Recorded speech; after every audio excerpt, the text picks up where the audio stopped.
এলাকায় একটা ব্রিজ নেই, ব্রিজের কথাটা বলতে পারলি না, আর হাফ মিনিট আছে, এখন বলছে সময় দেন। আয়াতগুলো পড়ে দেখবেন সূরা নমলের।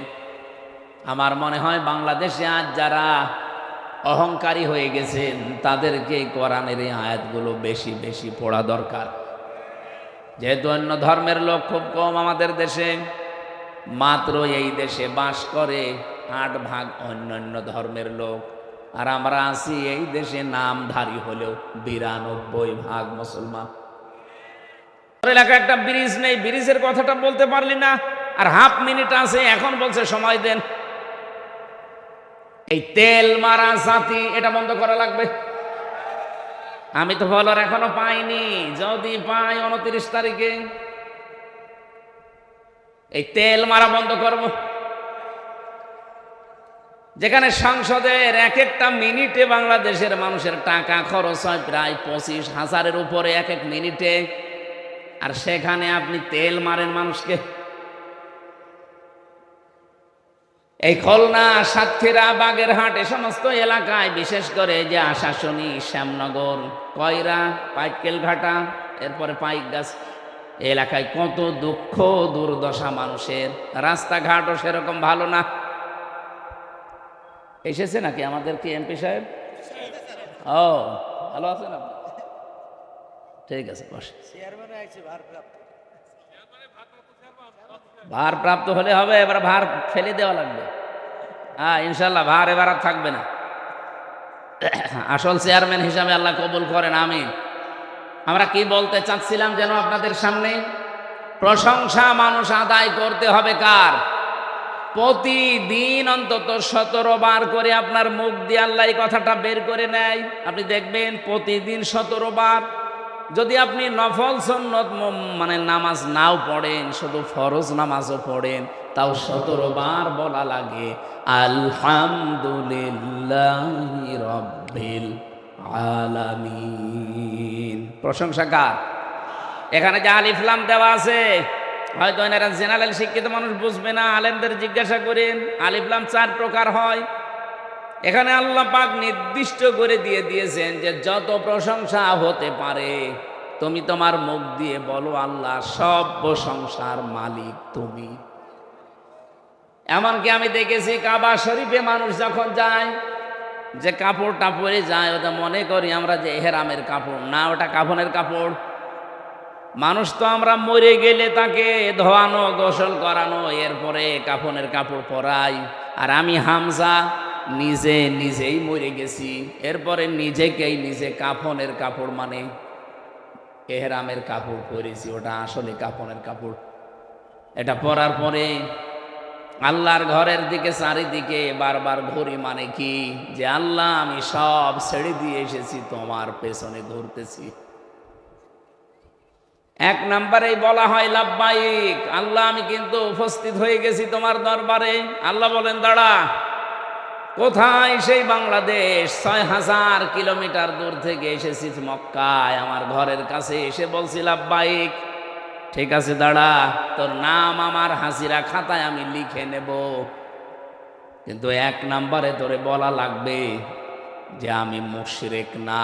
লাব্বাইক আল্লাহুম্মা লাব্বাইক লা শারীকা লাকা লাব্বাইক।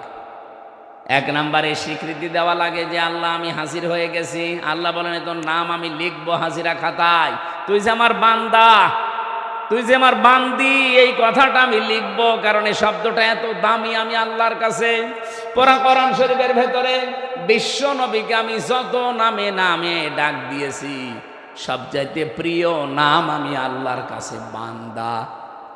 এই জন্য কোরআন শরীফে দেখবেন তাবারাকাল্লাযী নাযালাল ফুরকানা আলা আবদিহি লিয়াকুনা লিল আলামিনা নাযীরা। এই আয়াতের মাঝখানে আবদুন আছে, আবদুন মানে বান্দা। ওয়াইন কুনতুম ফি রাইবিম মিম্মা নাযালনা আলা আবদিনা, এখানে আলা আবদুন শব্দ দিয়েছেন। আবদুন মানে দাস, বান্দা, গোলাম, ভৃত্য, সার্ভেন্ট যাই বলেন। আল্লাহর কাছে শব্দটা এত দামি, এত ভালোবাসেন আল্লাহ মানুষ যখনই তার ঘরে যে কথা বলে লাব্বাইক আল্লাহ আমি হাজির, আমি তোমার বান্দা তোমার দাস, তুমি একটু লিখে নাও। আল্লাহ বলেন দাঁড়া, বল যে আমি আল্লাহ তোমার সাথে শরীক করি না, আমি মুশরিক না, আমার চিন্তা চেতনায় কোনো শিরিকের গন্ধ নেই, আমার কাজকর্মে কোনো শিরিক নেই। এই কথাটা বলার পরে আপনার নাম আল্লাহ লিখবে না, স্পেশাল ভাবে 3টা স্বীকৃতি আপনার মুখ দিয়ে আল্লাহ নিয়ে নেয়।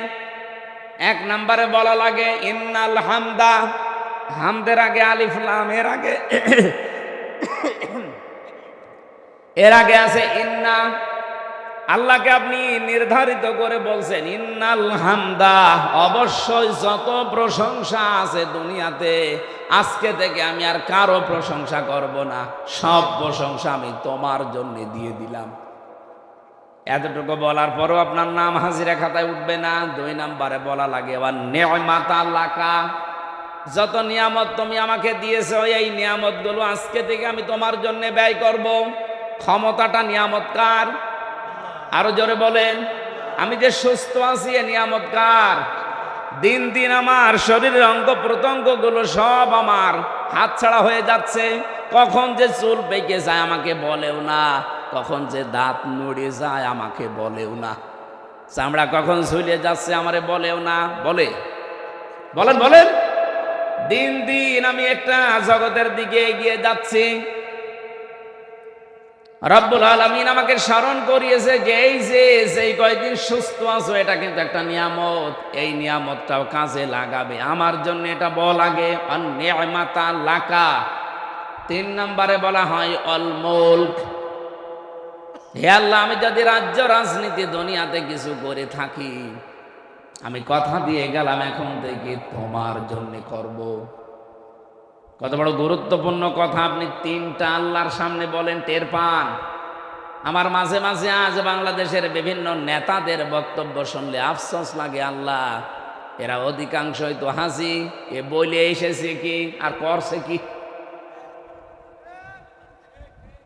10 মিনিট কথা বললে 8 মিনিট আপনি মানুষের প্রশংসা করেন। কেন প্রশংসা আমার আল্লাহর করা যায় না? আপনি যে কথাটা বলতে পারেন, আপনি কোনোদিন চিন্তা করেছেন? বিজ্ঞান এখন তথ্যটা দিয়েছে, এক একটা কথা এই মুখের গহ্বর থেকে বের হতে এখানে যে জায়গাটা পাচ্ছেন, এখানে 27টা ধাক্কা লাগে, এরপর একটা কথা তৈরি হয়। আমি যখন বিজ্ঞান ভিত্তিক তাফসীরগুলো পড়ি মাঝে মাঝে আমার মনে হয় আল্লাহ 27টা স্তর এখান থেকে পার করার পরে একটা কথা মুখ দিয়ে বের হচ্ছে। আর কোরআন হাদিসের ব্যাখ্যা হচ্ছে প্রতিটি স্তরে একজন করে ফেরেশতা বসে আছে।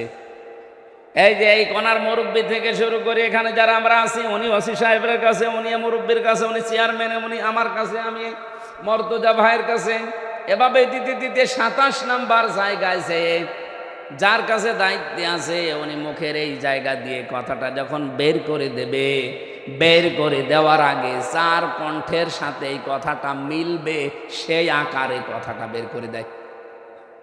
সবার কথায় যদি আল্লাহ একরকম করে বের করে দিত, আমার মনে হয় চেয়ারম্যানের বাড়িতে গেলে আমি জোতা পিটা খেতাম। ম্যাডাম তো মনে করতো আমার মনে হয় লোকই এসেছে, অথচ লোক তো ওনারটা না অন্যেরটা। মারামারি হইতো না, শুধু কণ্ঠের এই স্বরটাকে আমার আল্লাহ এই 27টা স্তরের ভেতরে কম্পিউটার থাকলে আপনাদেরকে আমি দেখাতে পারতাম, এমন সুন্দরভাবে সিস্টেম করে দেখাচ্ছে। সর্বশেষ জায়গায় যখন কথাটা বের করে দেয় ফেরেশতারা, আপনার মতো আমির হামজা পৃথিবীতে 1টা 2টা না কোটি কোটি আছে। কার কণ্ঠ দিয়ে, কোন আওয়াজ দিয়ে, কোন স্তরে কথাটা বের হলে তার কণ্ঠের সাথে মানাবে, মানানসই হবে, আল্লাহ ওই রকম কণ্ঠ করে কথাটা বের করে দেয়। বলেন সুবহানাল্লাহ। এই নিয়ামতটা যদি আপনাকে আল্লাহ না দিত, আপনি বক্তব্য দেওয়ার সময় আল্লাহর বিরুদ্ধে কথা বলেন, আপনি বক্তব্য দেওয়ার সময় মানবতার বিরুদ্ধে কথা বলেন, জীবনেও বলতে পারতেন না। যেহেতু এই নিয়ামতটা আল্লাহ আপনাকে দিয়েছে, এই নিয়ামতটা কাজে লাগান। 3টা কথা বলার পরে আমি দেখেছি হাজী সাহেবরা চলে আসার দিন যখন বিদায় তাওয়াফ করে, তখন একটা স্পেশাল ভাবে স্পেশাল ভাবে শেষ কথা যেটা বলা লাগে, আল্লাহকে বলা লাগে লা শারিকা লাকা লাব্বাইক, আল্লাহ আমি চলে যাচ্ছি বাংলাদেশে, তুমি আমার নামটা কিন্তু হাজিরা খাতায় লিখে নিও, আমি কিন্তু শিরিক করব না, আমি মুশরিক না। মাঝে মাঝে আমার এই আয়াতগুলো নিয়ে চিন্তা ভাবনা যখন করি, বাংলাদেশে তো হাজি একেবারে কম না, শুধু হাজি সাহেবরাই যদি এটা আমরা মেনে চলতে পারতাম, যেটা বলে এসেছি কাবা ঘরকে সামনে নিয়ে, বাংলাদেশে আর কারো লাগতো না, হাজিরা ইসলাম কায়েম করে ফেলতো। সরকারি দলে বিরোধী দলে স্বতন্ত্র সব আমরা হাজি। 300 এমপির 299 জন অলরেডি এখন সংসদে আমরা আছি।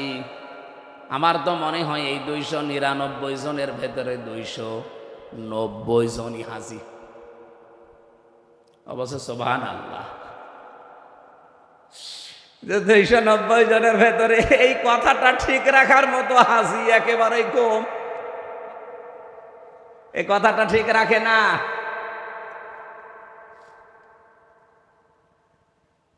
এই জন্য প্রশংসার মালিক যেহেতু আমার আল্লাহ, নামাজের ভেতরে দাঁড়িয়ে 17 বার আপনার মুখ থেকে স্পেশাল ফতোয়া আল্লাহ বের করে নিচ্ছে প্রতিদিন, আলহামদুলিল্লাহি রাব্বিল আলামিন। আমি হযরত লোকমানের কথা বলছিলাম, উনি বলেছে নামাজের ভেতরে মনটা তৈরি করো, এটা আমি 4000 নবীর থেকে পেয়েছি।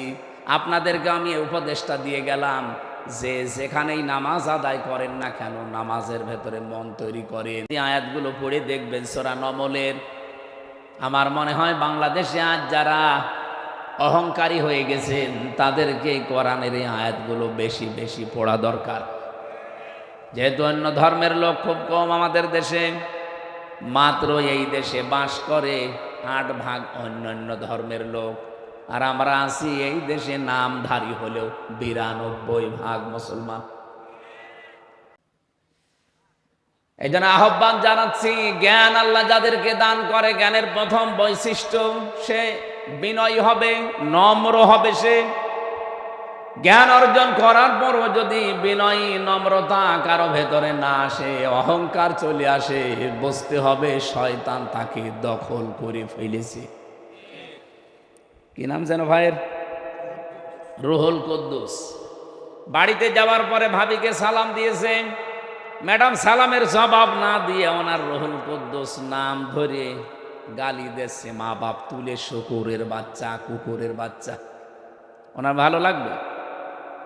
রাগ হবে না? আপনি কথা শুনতেছেন নাকি ঘুমিয়ে গেছে? চেয়ারম্যান সাহেবের রাগ হবে না যদি জ্ঞানী হয়ে থাকে, আর যদি জ্ঞান না থাকে উনি রেগেছে, হয়তো হিতে বিপরীত তালাকও দিয়ে দিতে পারে, যে কি পরিশ্রম করে আসলাম, সালাম দিলাম, জবাব না দিয়ে গালি দেয়। কিন্তু জ্ঞানী মানুষ হলে চিন্তা করবে, কি গো, একটা শিক্ষিতা মেয়ে, ভদ্র ঘরের মেয়ে, ভালো বংশের মেয়ে আমি বিয়ে করে আনলাম, আজ 30 বছর সংসারের জীবনে কোনোদিন মাথা উঁচু করে কথা বলে না, আর আজকে সালাম দিলাম আমারে গালি দেয়। অবশ্যই এর জিনে ধরেছে। কি কথা বলছে? এর জিনে ধরেছে, ভূতে ধরেছে, নয়তো তো গালি দেওয়ার কথা না। আপনি জ্ঞান অর্জন করেও যদি বিনয়ী হতে না পারেন, নম্র ভদ্র হতে না পারেন, আপনি বুঝবেন আপনি আর মানুষ নেই, শয়তান আপনাকে দখল করে ফেলেছে। আশা করি উদাহরণ থেকে আপনি বুঝে ফেলেছেন আমি কি বলতে চাই। হযরতে লোকমান আলাইহিস সালাম তিনি তামাম পৃথিবীর মানুষকে উদ্দেশ্য করে জানিয়েছেন যে আমি আল্লাহর শুকরিয়া আদায় করেছি। 4000 নবীর আমি সাক্ষাৎ পেয়েছি, তাদের খেদমত করে 8টা বিষয় আমি তাদের কাছ থেকে পেয়েছি, আমি নোট করেছি তাফসীর থেকে। 1 নম্বরে তিনি বলেন, ইযা কুনতা ফিস সালাতি ফাহফাজ কলবাকা ওয়া ইযা কুনতা ফি গায়রিল বাইতি ফাহফাজ আইনাকা। তিনি দুনিয়ার মানুষকে জানিয়েছেন, হে পৃথিবীর মানুষেরা, আমি নবীদের কাছ থেকে যে 8টা বিষয় পেয়েছিলাম, তার প্রথম নাম্বারে এই যে নামাজে যখন মানুষেরা দাঁড়াবে তখন যেন কলবের হাজির অবস্থায় নামাজ আদায় করে। লা সলাতা ইল্লা বি হুজুরিল কলব, কলবকে হাজির করা, উপস্থিত করা ছাড়া কিন্তু আপনার নামাজ পড়লেও আদায় হবে না। আজকে থেকে যারা নামাজ আদায় করেন, এই দৃশ্যটা, এই বিষয়টা আমাদের জীবনের সাথে আমরা যেন মিলাতে পারি। নামাজ পড়লেই শুধু মুসলমান থাকা যাচ্ছে না, নামাজটা হওয়া লাগবে। আর নামাজ যতক্ষণ পর্যন্ত আপনার কলবের সাথে না মিলবে, এ কলবটা যায় নামাজের এই কতটুকু জায়গা, এদিকে 2.5 হাত, এদিকে 1.5 হাত, এতটুকু জায়গার ভেতরে যখন আপনার মন থাকবে, এদিকে ওদিকে যাবে না, তখন আপনি নামাজের সেজদায় আনন্দ পাবেন। জেলখানায় 3 বছর আমারে ফাঁসির কন্ডেম সেলে, প্রথমে তো আয়না ঘরে, এরপরে কন্ডেম সেলের ভেতরে 24 ঘন্টা তালা লাগিয়ে রেখেছিল। জীবনের এই 34 বছর বয়সে এই 3টা বছর আমি যেভাবে কাটিয়েছি, এই 1.5-2 বছর বাইরে এসে এই দুনিয়ার চাকচিক্যে পড়ে আমার মনে হচ্ছে ওই 3 বছর আমি আল্লাহর ইবাদতে ছিলাম। গভীর রজনীতে আমি সেজদা দিয়ে যে মজা পেয়েছি, এখনো সেজদা দেই, কিন্তু ওই মজাটা এখন আর হয় না। রাত 2টা-3টার সময় 1.5 পারা, 2 পারা, 3 পারা পর্যন্ত নামাজে তেলাওয়াত করে আধা ঘন্টা, 45 মিনিট, 1 ঘন্টা আমরা এক একটা সেজদায় পড়ে থাকতাম। ওই সময় দেখেছি এমনিতেই চোখ দিয়ে অঝোর নয়নে পানি আসতো। আর এমন একটা মজা, এমন একটা আলাদা স্বাদ আমি সেজদায় পেয়েছিলাম, ফাঁসির ওই কন্ডেম সেলের ভেতরে, বাইরে 1.5 বছরে এখনো পাইনি।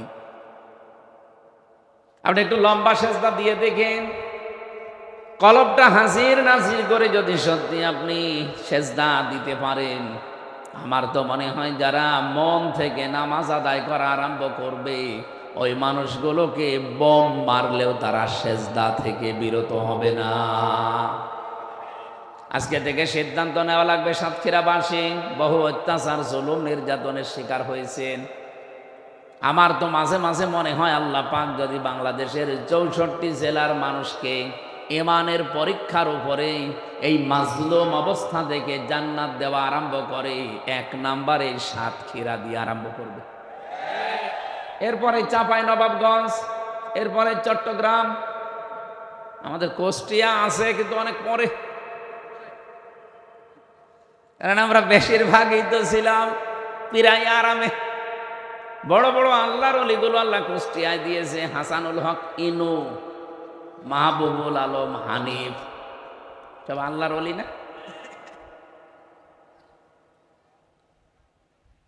কিন্তু এই সমস্ত জেলার বিষয়গুলো আমরা যেহেতু দেখেছি, এই জন্য অনেক ভালোবাসি আপনাদেরকে ইমানের কারণে। চাঁপাইনবাবগঞ্জ, সাতক্ষীরা শুনলে আমরা এমনিতেই নরম হয়ে যায়।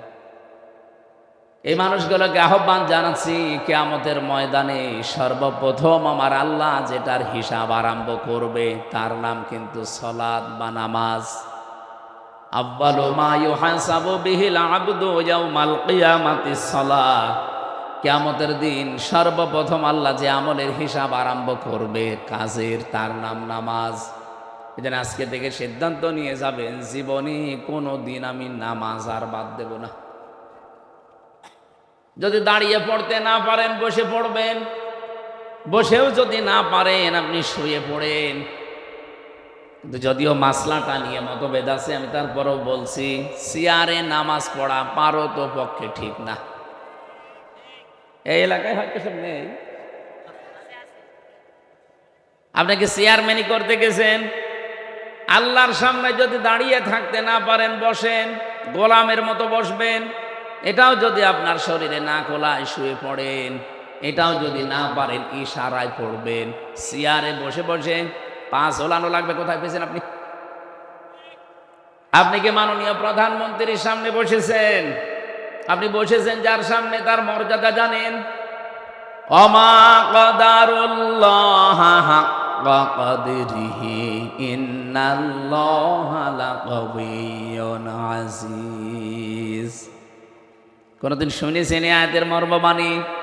আল্লাহ বলেন, না, আমার বান্দা বান্দিরা আমি আল্লাহর যে ক্ষমতা, এই অনুযায়ী আমাকে বিশ্বাস করে না। কিয়ামতের দিন এই সাতবক আসমান আর জমিন পুরাতন কাপড়ের মতো আমার এই হাতের ভেতর আমি গুটিয়ে ফেলবো। কত বড় বিশাল ক্ষমতার মালিক আমার আল্লাহ, আমাদের মাথায় ধরবে না। এই জন্য বলছি না, রব্বুল আলামিন এত বড় পাওয়ার নিয়ে আপনার সামনে দাঁড়িয়ে আর আপনি তার পায়ে সেজদা দেবেন না। চেয়ারে বসে বসে আপনি চেয়ারম্যানই করছেন। যদিও বিভিন্ন আলেম ওলামা মাসলাটা নিয়ে মতভেদ দিয়েছে, তারপরও আমার দৃষ্টিতে কোরআন হাদিস পড়ে, আমি ফেকা নিয়ে পড়েছি, আমি মুফতি একজন, ফতোয়া দিচ্ছি, আপনারা পারতপক্ষে চেয়ারে বসে নামাজ পড়বেন না। নামাজ হবে না, আমি ফতোয়া দিলাম না, কিন্তু পড়বেন না।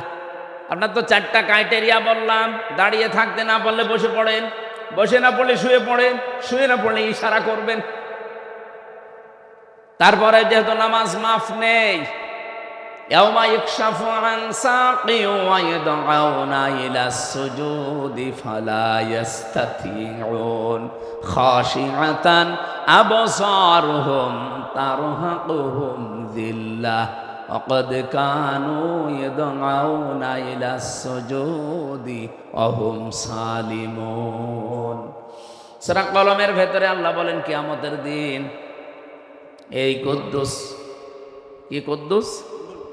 রুহুল কুদ্দুসকে, আমির হামজাকে, এ মর্তুজাকে কিয়ামতে আমার সামনে দাঁড় করাবো, বলবো সেজদা দে। যদি দুনিয়াতে সেজদার হক আদায় করে না থাকে, এই মানুষগুলো সেজদা তো দিতে পারবে না, উল্টিয়ে যাবে পেছন দিকে।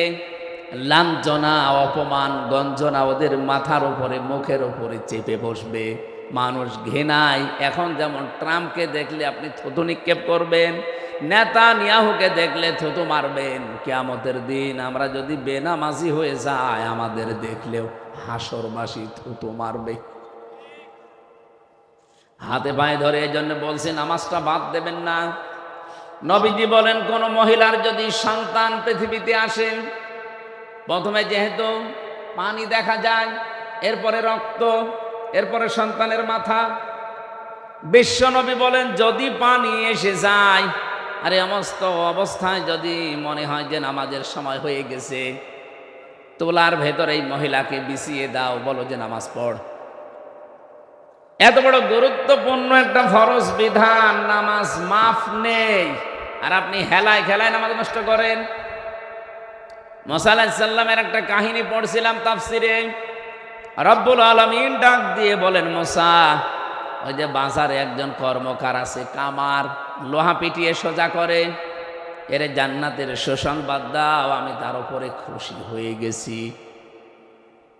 হযরতে মুসা আলাইহিস সালাম তিনি আবেগপূর্ণ নবী ছিলেন, কিছু শুনলেই খালি প্রশ্ন করতেন। একবার তাকে আল্লাহ লাঠির কথা বলেছিলেন, তিনি 14টা কথা আল্লাহকে শুনিয়েছেন। অমা তিলকা বিয়ামিনিকা ইয়া মূসা, তোমার ডান হাতে কি ওটা? তিনি তো বলতে পারতেন ক্বালা হিয়া আসা, এটা লাঠি না। একটা একটা করে বর্ণনা করছেন, এটা লাঠি, এটা দিয়ে আমি ছাগলের পাতা পেড়ে খাওয়াই, ভর দেই, মাঝে মাঝে আমি রাস্তা চলি, কত কিছু বলতেছে। আল্লাহ বলেন, থামো, আমি তোমারে বলতে বললাম হাতে কি, বলতে পারতে লাঠি, এত কথা বলা লাগে? অনেক কিছু শুনলেই শুধু প্রশ্ন করতেন, জানার জন্য বিশেষ করে। রব্বুল আলামিন বলেন, ঠিক আছে, জানতে যখন চাও বাজারে যাও, দেখো ওই লোকটা আসলে কি করে।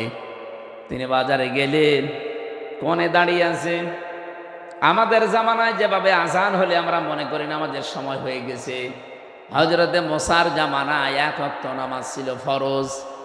ওই জামানায় হয়তো নামাজের সিস্টেম ছিল, আজান না থাকলেও একটা সিস্টেম ছিল ডাকার।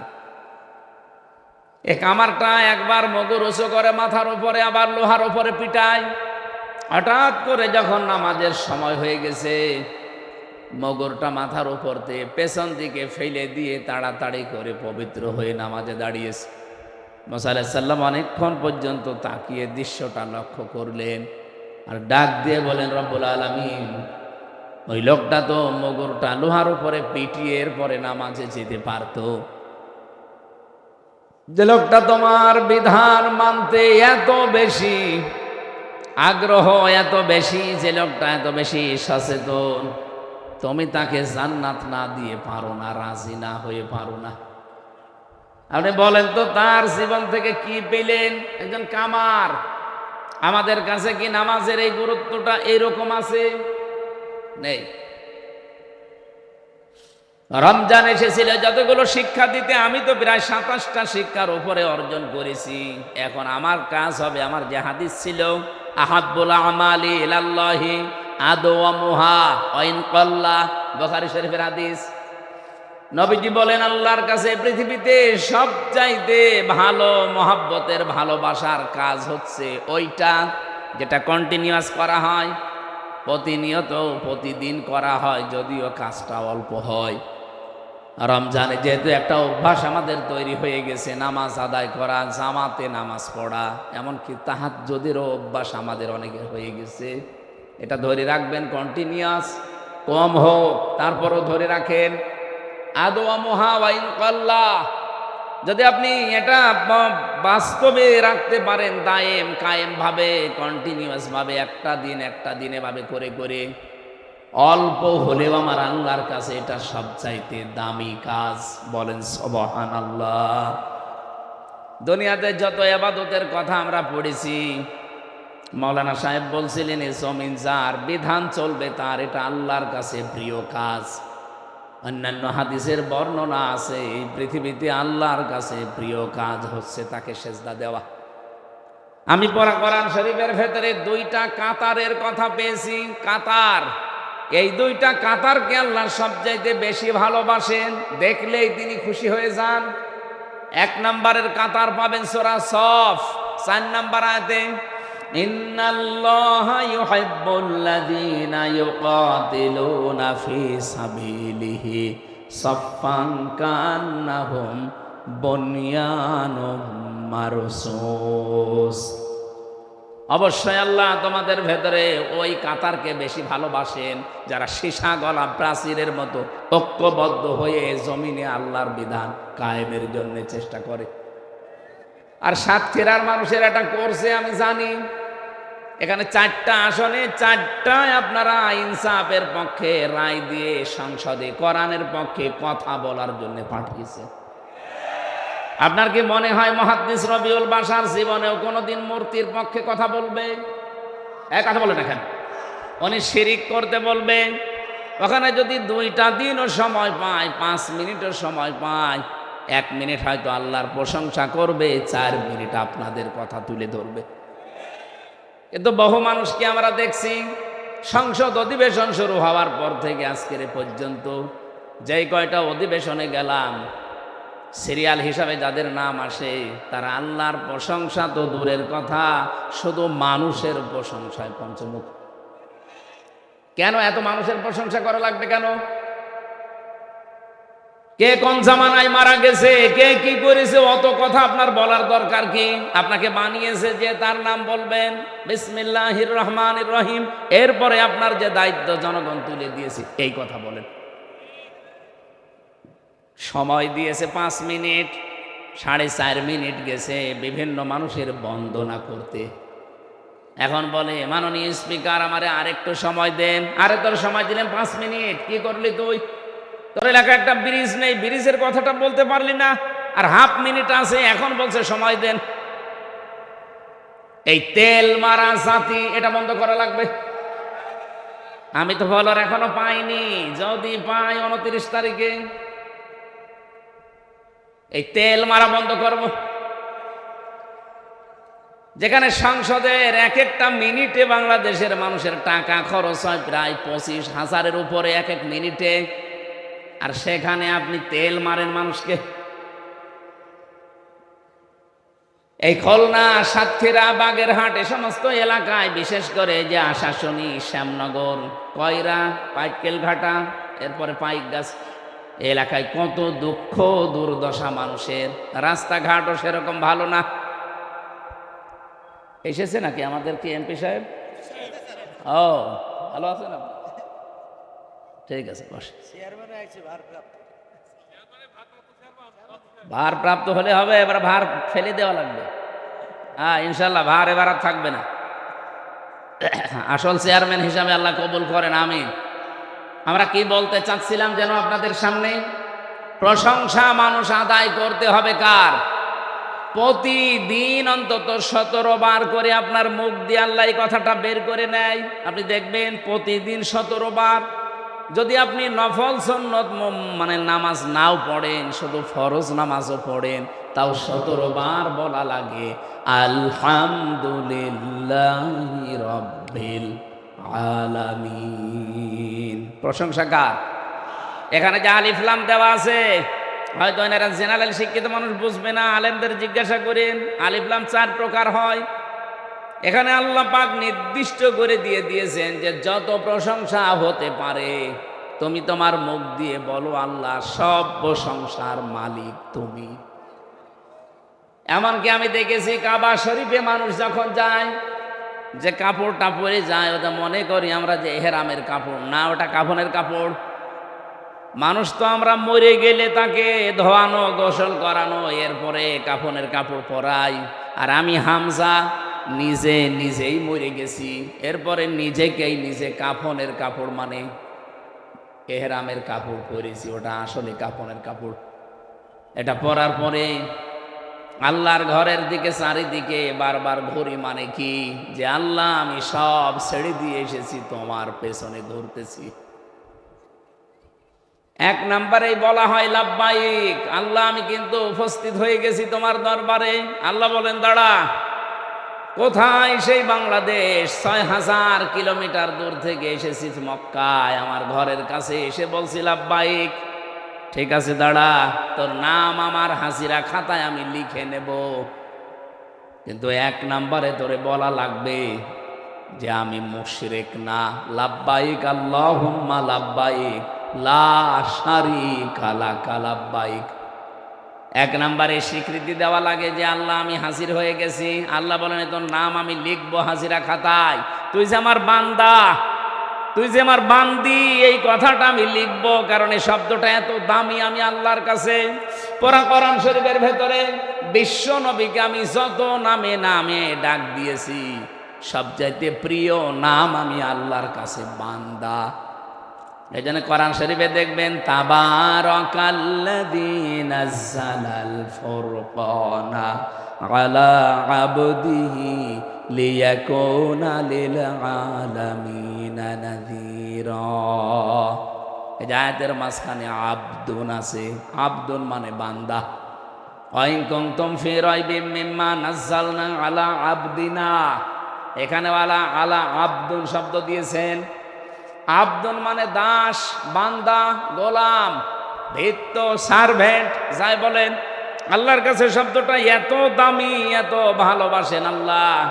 মানুষ যখনই তার ঘরে যে কথা বলে লাব্বাইক আল্লাহ আমি হাজির, আমি তোমার বান্দা, তোমার দাস, তুমি একটু লিখে নাও। আল্লাহ বলেন দাঁড়া, বল যে আমি আল্লাহ তোমার সাথে শরীক করি না, আমি মুশরিক না, আমার চিন্তা চেতনায় কোনো শিরিকের গন্ধ নেই, আমার কাজকর্মে কোনো শিরিক নেই। এই কথাটা বলার পরে আপনার নাম আল্লাহ লিখবে না, স্পেশাল ভাবে 3টা স্বীকৃতি আপনার মুখ দিয়ে আল্লাহ নিয়ে নেয়। 1 নম্বরে বলা লাগে ইন্নাল হামদা, হামদের আগে আলিফ লাম, এর আগে আছে ইন্না। আল্লাহকে আপনি নির্ধারিত করে বলছেন ইন্নাল হামদা, অবশ্যই যত প্রশংসা আছে দুনিয়াতে আজকে থেকে আমি আর কারো প্রশংসা করব না, সব প্রশংসা আমি তোমার জন্য দিয়ে দিলাম। এতটুকু বলার পরও আপনার নাম হাজিরা খাতায় উঠবে না। 2 নম্বরে বলা লাগে আবার নেমাতা লাকা, যত নিয়ামত তুমি আমাকে দিয়েছো এই নিয়ামতগুলো আজকে থেকে আমি তোমার জন্য ব্যয় করব। ক্ষমতাটা নিয়ামত কার? আরো জোরে বলেন। আমি যে সুস্থ আছি এ নিয়ামত কার? দিন দিন আমার শরীরের অঙ্গ প্রত্যঙ্গ গুলো সব আমার হাতছাড়া হয়ে যাচ্ছে। কখন যে চুল পেকে যায় আমাকে বলেও না, কখন যে দাঁত নড়ে যায় আমাকে বলেও না, চামড়া কখন ঝুলে যাচ্ছে আমারে বলেও না। বলেন দিন দিন আমি একটা জগতের দিকে এগিয়ে যাচ্ছি। রব্বুল আলামিন আমাকে স্মরণ করিয়েছে যে এই কয়েকদিন সুস্থ আছো, এটা কিন্তু একটা নিয়ামত। এই নিয়ামতটাও কাজে লাগাবে, আমার জন্য এটা বল আগে। অনিয়ামাতা লাকা। 3 নম্বরে বলা হয় অল মুলক। হে আল্লাহ, আমি যদি রাজ্য রাজনীতি দুনিয়াতে কিছু করে থাকি, আমি কথা দিয়ে গেলাম এখন থেকে তোমার জন্য করব। কত বড় গুরুত্বপূর্ণ কথা আপনি 3টা আল্লাহর সামনে বলেন, টের পান। আমার মাঝে মাঝে আজ বাংলাদেশের বিভিন্ন নেতাদের বক্তব্য শুনলে আফসোস লাগে, আল্লাহ এরা অধিকাংশই তো হাসি, এ বলে এসেছে কি আর করছে কি। 10 মিনিট কথা বললে 8 মিনিট আপনি মানুষের প্রশংসা করেন। কেন প্রশংসা আমার আল্লাহর করা যায় না? আপনি যে কথাটা বলতে পারেন, এখন কোনোদিন চিন্তা করেছেন? বিজ্ঞান এখন তথ্যটা দিয়েছে, এক একটা কথা এই মুখের গহ্বর থেকে বের হতে এখানে যে জায়গাটা পাচ্ছেন, এখানে 27টা ধাক্কা লাগে, এরপর একটা কথা তৈরি হয়। আমি যখন বিজ্ঞান ভিত্তিক তাফসীরগুলো পড়ি, মাঝে মাঝে আমার মনে হয় আল্লাহ 27টা স্তর এখান থেকে পার করার পরে একটা কথা মুখ দিয়ে বের হচ্ছে। আর কোরআন হাদিসের ব্যাখ্যা হচ্ছে প্রতিটি স্তরে একজন করে ফেরেশতা বসে আছে। এই যে এই কোনার মুরব্বী থেকে শুরু করে এখানে যারা আমরা আছি, উনি ওসি সাহেবের কাছে, উনি মুরব্বীর কাছে, উনি চেয়ারম্যান, উনি আমার কাছে, আমি মর্তজা ভাইয়ের কাছে, এভাবে দিতে দিতে 27 নাম্বার জায়গায় যে যার কাছে দায়িত্বে আছে, উনি মুখের এই জায়গা দিয়ে কথাটা যখন বের করে দেবে, বের করে দেওয়ার আগে 4 কণ্ঠের সাথে এই কথাটা মিলবে, সেই আকারে কথাটা বের করে দেয়। সবার কথায় যদি আল্লাহ একরকম করে বের করে দিত, আমার মনে হয় চেয়ারম্যানের বাড়িতে গেলে আমি জোতা পিটা খেতাম। ম্যাডাম তো মনে করতো আমার মনে হয় লোকই এসেছে, অথচ লোক তো ওনারটা না, অন্যেরটা। মারামারি হইতো না। শুধু কণ্ঠের এই স্বরটাকে আমার আল্লাহ এই 27টা স্তরের ভেতরে, কম্পিউটার থাকলে আপনাদেরকে আমি দেখাতে পারতাম, এমন সুন্দরভাবে সিস্টেম করে দেখাচ্ছে। সর্বশেষ জায়গায় যখন কথাটা বের করে দেয় ফেরেশতারা, আপনার মতো আমির হামজা পৃথিবীতে 1টা 2টা না, কোটি কোটি আছে। কার কণ্ঠ দিয়ে, কোন আওয়াজ দিয়ে, কোন স্তরে কথাটা বের হলে তার কণ্ঠের সাথে মানাবে, মানানসই হবে, আল্লাহ ওই রকম কণ্ঠ করে কথাটা বের করে দেয়। বলেন সুবহানাল্লাহ। এই নিয়ামতটা যদি আপনাকে আল্লাহ না দিত, আপনি বক্তব্য দেওয়ার সময় আল্লাহর বিরুদ্ধে কথা বলেন, আপনি বক্তব্য দেওয়ার সময় মানবতার বিরুদ্ধে কথা বলেন, জীবনেও বলতে পারতেন না। যেহেতু এই নিয়ামতটা আল্লাহ আপনাকে দিয়েছে, এই নিয়ামতটা কাজে লাগান।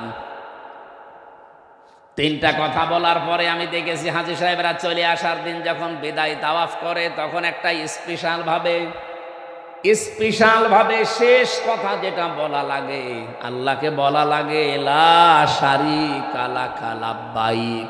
আল্লাহ, আমি চলে যাচ্ছি বাংলাদেশে, তুমি আমার নামটা কিন্তু হাজিরা খাতায় লিখে নিও, আমি কিন্তু শিরিক করব না, আমি মুশরিক না।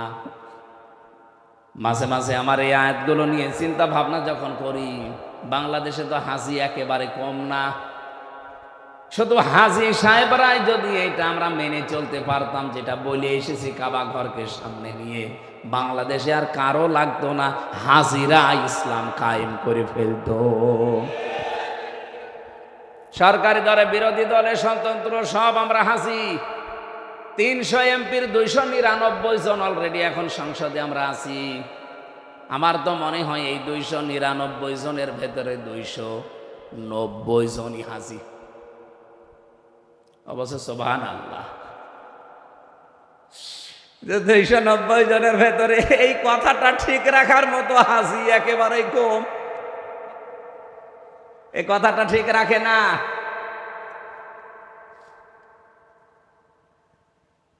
এই জন্য প্রশংসার মালিক যেহেতু আমার আল্লাহ, নামাজের ভেতরে দাঁড়িয়ে 17 বার আপনার মুখ থেকে স্পেশাল ফতোয়া আল্লাহ বের করে নিচ্ছে প্রতিদিন, আলহামদুলিল্লাহি রাব্বিল আলামিন।